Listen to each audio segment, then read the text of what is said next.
The DEA agent who had resigned sat on the witness stand. Vice President Harris's campaign received $23 million from the Sinaloa cartel. Byron Donalds held up the document. Here are the transfers. Jim Jordan leaned into the microphone. Ms. Harris, did you take money from the cartel? Kamala's face turned white as a sheet. The hearing room in the Capitol had hosted many explosive testimonies, but Special Agent Miguel Rodriguez's resignation had come with conditions. After 15 years infiltrating Mexican drug cartels, after watching colleagues die and politicians profit, he'd reached his breaking point. Now, under federal protection and immunity from prosecution, he was ready to expose the most shocking corruption in American political history. State your name for the record. Jim Jordan began, his voice steady but charged with anticipation.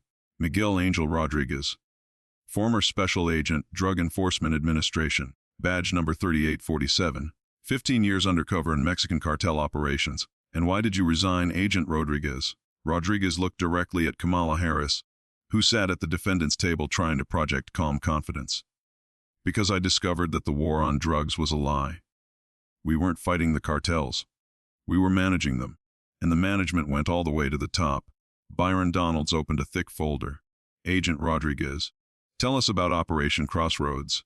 Operation Crossroads was supposed to be a long-term infiltration of the Sinaloa cartel's financial networks. I spent 3 years building trust, working my way up. By 2019, I was handling their U.S. banking operations. And what did you discover? Rodriguez took a deep breath. The cartels weren't just moving drugs. They were moving money into American politics. Massive amounts, and they had a shopping list. A shopping list. Politicians they could buy, judges, prosecutors, and... He paused, looking again at Kamala, presidential candidates. The room stirred. Kamala's attorney, Mark Elias, objected immediately. This is hearsay and speculation. I have recordings. Rodriguez interrupted. Videos, bank records. Everything? Jim Jordan nodded to the technical team. Play Exhibit 1. The screens around the room lit up with grainy surveillance footage from what appeared to be a luxury hotel suite. The date stamp read May 15, 2019. A woman who looked exactly like Kamala Harris sat at a table across from 3 Hispanic men in expensive suits. That's Kamala Harris, Rodriguez narrated. The man on the left is Eduardo Margolis, legal counsel for the Sinaloa cartel. Center is Raymond Gutierrez, their money manager. The man on the right is Ovidio Guzman El Tipez, El Chapo's son. The audio was muffled but audible. Guzman, we need guarantees. The border must remain accessible. Harris, my position on immigration reform is already public. Pathways to citizenship, reduced enforcement. Guzman, we're not talking about reform. We're talking about specific routes, specific times. Our business requires certainty. Harris, if I'm elected, I see priorities will shift to violent criminals only. Margolis, define violent. Harris, gang members, murderers, not businessmen. The cartel members laughed. Guzman pushed a briefcase across the table. Guzman initial payment, $23 million. More after inauguration. Harris could be seen looking at the money, then at the men. Harris, this needs to be clean. No traces. Gutierrez, we have shells within shells. Your campaign will receive donations from legitimate Latino advocacy groups. The papers will praise your grassroots support. Harris, and in return, Guzman, Oakland stays open. San Diego corridors remain porous, and our people inside get warnings before raids. Harris, I can't guarantee. Guzman, you can and you will. Or would you prefer we support your opponent? The video ended. The hearing room was silent except for the sound of reporters frantically typing. That's fabricated, Kamala shouted, breaking protocol. Deep fake. Aye. Rodriguez smiled grimly. I was wearing the camera, Madam Vice President. I was undercover as security for the meeting. Would you like me to describe what you were wearing? The nervous way you kept touching your necklace. How you asked for tequila to calm your nerves. Byron Donalds pulled up financial records. Let's follow the money. Agent Rodriguez, walk us through what happened after this meeting. Within 72 hours, Harris's campaign received multiple donations from various LCs. Latino Leadership Fund, $499,000. Dreamers, $499,000. Hispanic Business Alliance, $499,000. All just under the federal reporting threshold. And these organizations, shell companies registered in Delaware, funded by Mexican corporations, which were fronts for cartel money. We traced every dollar. Jim Jordan projected a complex financial flowchart. This is the full network. Yes. $23 million washed through 47 different entities, all ending up in Harris's campaign accounts. But that was just the beginning. There was more. Rodriguez nodded. After she became vice president, the arrangement expanded. The cartels weren't just buying policy anymore. They were buying protection. He pulled out a second recording device. This is from March 2021. Border Patrol had identified a massive tunnel system in San Diego. Before they could raid it, this call was made. The audio played. Harris, you need to delay the San Diego operation. Unknown male, Mom, we have solid intel. 3 tons of fentanyl. Harris, I said delay it. Give it 48 hours. That's an order. Male. With respect, people are dying. Harris, and more will die if we don't handle this strategically. 48 hours, no questions. Rodriguez continued. Those 48 hours allowed the cartel to move everything. The tunnel was empty when we finally raided. We lost 3 tons of fentanyl that hit American streets. How many deaths? Byron asked quietly. Conservative estimate. 3,000 overdoses from that shipment alone. Kamala's attorney tried again. This is circumstantial. I have more. Rodriguez interrupted. He pulled out an envelope. Photos from her personal phone. She thought they were deleted. The photos showed Kamala at various locations with known cartel figures. Private jets. Yak parties. A particularly damning one showed her laughing with El Chapo's wife at what appeared to be a birthday celebration. Every politician takes photos, Elias argued weakly. With cartel leadership, Jim Jordan shot back. At private parties in Mexico, while receiving millions in illegal donations, Byron Donalds shifted focus. Agent Rodriguez, tell us about the assassination. The room tensed. This was new information not previously leaked. Which one? Rodriguez asked bitterly. There were several. Let's start with Agent Patricia Williams. Rodriguez's face darkened. Patty was my partner. She discovered the money trail independently, was building a case. She requested a meeting with Harris's office to brief them on cartel infiltration of political campaigns. What happened? 2 days before the meeting, her car exploded. Mexican forensics said it was a cartel hit. But here's the thing.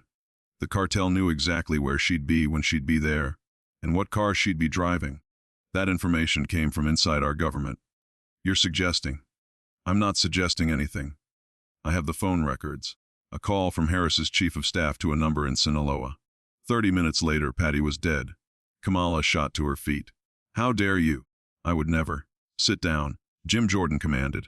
You'll have your chance to respond under oath. Rodriguez continued methodically. After Patty died, I started keeping records of everything.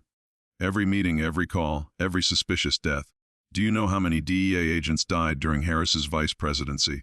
How many? 17. Highest rate in the agency's history. And every single one was working on cases that could have exposed the cartel's political connections. Byron pulled up a list of names. These agents. Yes, all ruled accidents or random violence. But I knew them. They were careful professionals. The odds of 17 coincidental deaths. Astronomical. What about prosecutors? 3 federal prosecutors who were building RICO cases against cartel money laundering suddenly dropped their investigations. One retired at 38. Another took a teaching position in Vermont.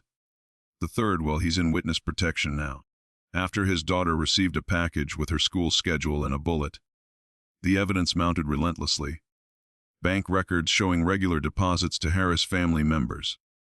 Encrypted communications between her staff and cartel lawyers. Shipping manifests showing drugs moving through ports where Harris had arranged reduced inspections. Let me show you the worst part. Rodriguez said, his voice heavy. The children. New images appeared on screen. Unaccompanied minors at the border. The cartels weren't just moving drugs.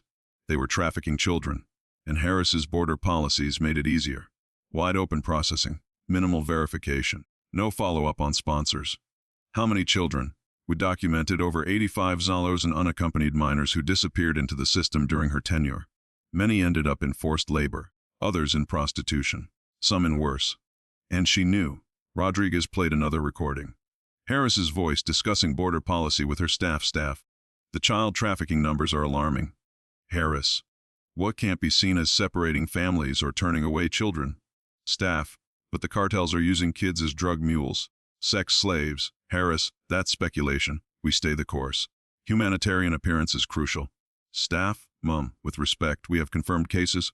Harris, I said stay the course. Some problems solve themselves if we don't look too closely. The recording ended. Several people in the gallery were crying. The reality of what they were hearing, children sacrificed for political optics and cartel profits, was overwhelming. Jim Jordan's voice was ice. She knew children were being trafficked and did nothing. Worse, Rodriguez said. She facilitated it.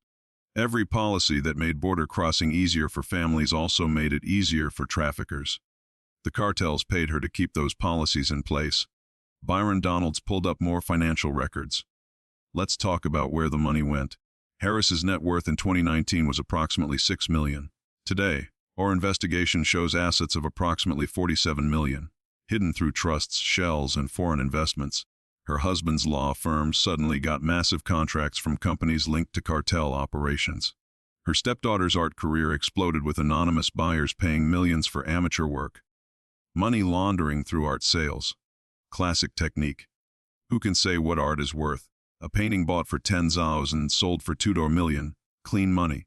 The buyer, always anonymous, always traced back to Mexico. The hearing had been going for 3 hours, but Rodriguez wasn't done.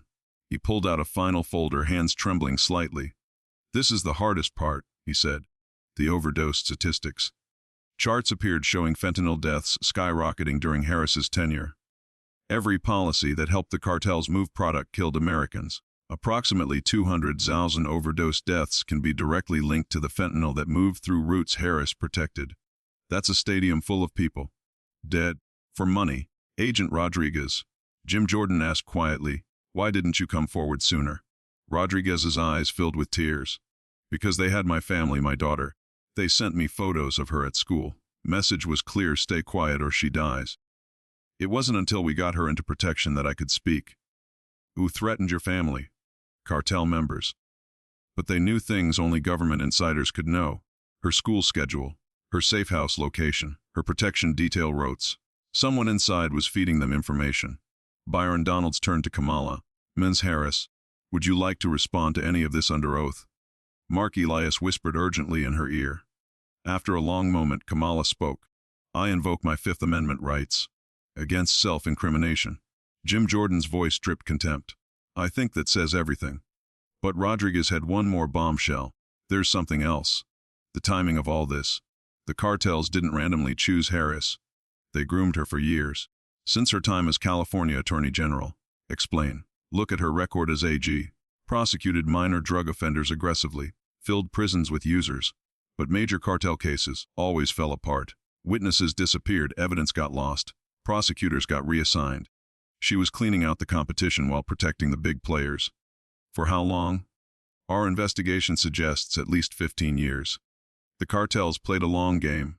They found an ambitious prosecutor, funded her rise, and rode her all the way to the White House. New documents appeared on screen. Campaign contributions from decades ago, traced through forensic accounting to cartel sources. A pattern of protection and profit spanning Harris's entire career. She wasn't just taking bribes, Rodriguez concluded. She was a cartel asset, bought and paid for. Everything she did in power served their interests. The room erupted. Reporters rushed to file stories. Protesters in the gallery shouted. Security moved to restore order. Through it all, Kamala sat frozen, her political career in ashes, her freedom in jeopardy. The woman who'd risen on promises of justice and reform was exposed as a cartel puppet who'd sold out her country for money and power. Jim Jordan gavelled for order. Based on the evidence presented, this committee recommends immediate criminal charges against Vice President Kamala Harris for racketeering, money laundering, conspiracy, and treason. We further recommend a full investigation of every official who enabled or ignored these crimes. This is a witch hunt, Kamala finally exploded. Political persecution? No, Byron Donalds replied coldly. This is justice, long overdue. Within hours, FBI agents surrounded the Naval Observatory. Kamala Harris, sitting Vice President of the United States, was arrested on federal charges. The perp walk was broadcast globally. The first VP ever arrested while in office. The investigation expanded rapidly. Her chief of staff was arrested trying to flee to Mexico. Several Border Patrol officials were detained. Congressional members who'd supported her policies came under scrutiny. But the real shock came when agents raided her residence. Hidden in a safe were burner phones with direct lines to cartel leadership, coded ledgers showing payoffs, and most damning, a video message from El Chapo himself, congratulating her on her election and reminding her of our arrangement. President Biden, informed of the arrest while at Camp David, reportedly collapsed. His administration, already reeling from scandals, couldn't survive this. Within days, calls for his resignation crescendoed. How could he not have known? Or worse, did he know and do nothing? The trials that followed rewrote American history. Harris was convicted on all counts, sentenced to life without parole. The first vice president to die in federal prison. She lasted less than a year, killed by an inmate whose daughter had died from cartel fentanyl. The cartel connections ran deeper than anyone imagined. Dozens of politicians, judges, and law enforcement officials were implicated. The entire southwest border operation had to be rebuilt from scratch. Mexico, faced with irrefutable evidence of their cartels buying American politicians, was forced to act. Joint military operations dismantled the major cartels within 2 years. Without American political protection, they crumbled. The death toll from the scandal was staggering. Beyond the overdoses and trafficking victims, there were the suicides. Officials who couldn't face prosecution. Families destroyed by shame. Harris's own husband filed for divorce from prison, claiming he never knew, though evidence suggested otherwise. Rodriguez entered permanent witness protection, but emerged yearly to testify at trials. His courage in exposing the truth earned him the Presidential Medal of Freedom, though he could never safely appear to receive it. The reforms that followed were sweeping. Campaign finance laws were rewritten. Foreign money in politics became a capital offense. Border security was militarized. Drug trafficking penalties were tripled. But the real change was in public consciousness. The comfortable fiction that American politicians were basically honest died with Harris's conviction. Trust had to be earned and constantly verified. The war on drugs was reformed into a war on corruption. In her prison cell before her death, Harris gave one interview. Unrepentant to the end, she claimed she was serving a greater good. The system was already corrupt. She said, "I just managed it better. At least I brought order to chaos." When asked about the deaths, the overdoses, the trafficked children, the murdered agents, she shrugged. Casualties of war. Every system has them. The interview was never aired in full. Even hardened journalists couldn't stomach her casual dismissal of mass murder. But leaked transcripts revealed the depth of her delusion. She genuinely believed she'd done nothing wrong. The cartel connection, as historians named it, became a watershed moment.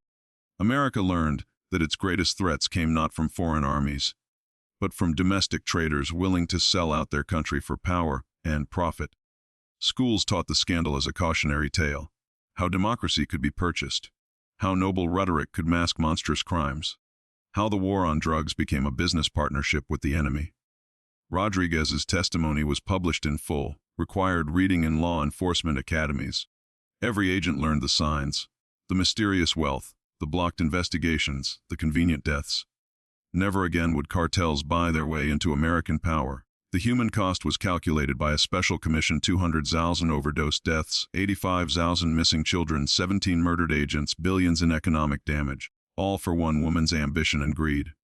Harris's name became synonymous with betrayal. Political cartoons showed her as a puppet with cartel strings. Her official portraits were removed from government buildings. History books placed her alongside Benedict Arnold as America's greatest traitors. The cartels, deprived of political protection, withered. Drug overdoses plummeted. The border became secure for the first time in decades. The price of ending the horror, admitting it had been allowed to happen by those sworn to prevent it. In death, Harris achieved the opposite of her goals. Instead of power, she found infamy. Instead of wealth, poverty. Instead of a legacy of reform, a testament to corruption. Her life became a warning: those who sell their souls to evil eventually pay in full. The children saved by her exposure numbered in the hundreds of thousands. Future overdoses prevented, lives reclaimed, families preserved. In that accounting, perhaps justice found its balance. Evil exposed saved more than evil hidden had destroyed. Agent Rodriguez, in his final public statement before disappearing into protection forever, said it best. She had every advantage: education, opportunity, power. She could have been a hero. Instead, she chose to be a merchant of death. May God forgive her. We cannot. The hearings ended. The trials concluded. The sentences were served. But the lesson endured. eternal vigilance against those who would sell out their country for 30 pieces of silver, or $23 million. America had survived another traitor, bloodied but not broken, wiser but not cynical. The Republic endured, strengthened by the poison it had purged, and somewhere in an unmarked grave, Kamala Harris lay unmourned. Her American dream revealed as America's nightmare. Her legacy a reminder that power without principle is the path to perdition.